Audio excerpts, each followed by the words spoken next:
तर हरभरा तर आहे त्याचा तो धंदा झाला पण असं बरेच वेस्टेज निघतात. ते तुरीचं आणि हरभऱ्याचं वेस्टेज भेटतं का मार्केटला? हो भेटतं. ते तुम्हाला दाखवतो मी.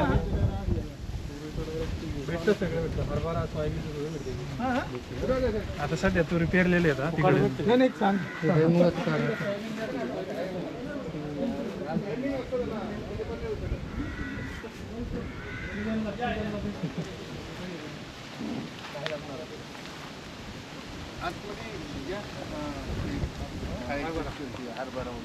So now we are going towards the godown in which dry feed is kept, harbara buscut and tur buscut.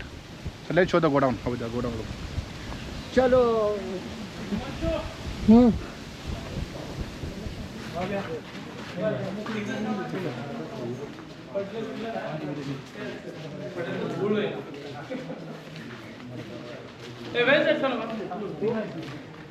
पण आता ह्याच्यात तुम्ही पाहू शकता सुक्या चाऱ्याचं नियोजन कसं केलंय आम्ही.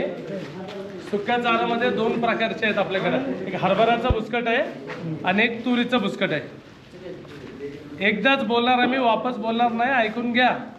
तूरचं बुसकट हे तुम्ही पाहू शकता हातात घेऊन. तूरचं वेस्ट मटेरियल जे मशीन बाहेर फेकते माल, तूरचा दाणा काढून जे मशीन बाहेर फेकते तो माल आहे हा. आणि हे हरभऱ्याचं आहे. तर हरभऱ्याला प्रतिसाद जास्त आहे आमच्याकडं. तूरला पण आहे पण फल्ली माल चांगला चालतो. हां, सोयाबीनचं पण खाते, गवारचं पण खाते. पण आमच्याकडे आम्ही हे दोन व्हरायटी ठेवले. खायला सगळं खाते, फक्त तुमची शेळीने प्रतिसाद द्यायला पाहिजे खायला. तसं काड्या जास्त आहेत ना पण. हां, तर हेच ह्याच्यात काड्या जास्त आहेत. पण आता प्रोटीन कंटेंट त्याच्यात जास्त आहे. त्याच्यात जास्त आहे का? त्याच्यात तूरमध्ये प्रोटीन कंटेंट जास्त असतं.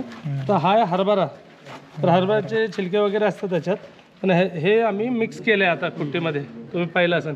याचं तुम्ही आपल्याला घ्यायचं म्हटलं तर काय रेटने भेटते काय? हे जर तुम्ही सीझनला घेतले ना तर सीझनला हा माल पडतो जवळपास 8 रुपयाच्या आसपास पडतो. 7 रुपये 8 रुपये किलो. जसं तुम्ही माल घेणार तसं. जास्त महाग बस. आता महाग आहे कारण आता मागणी आहे पण आता माल निघत नाही. आता स्टोरेजचा माल.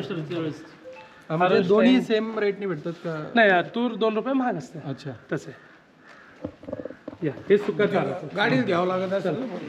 आम्ही गाडी घेतो पण जसं रिक्वायरमेंट असतं तुम्हाला.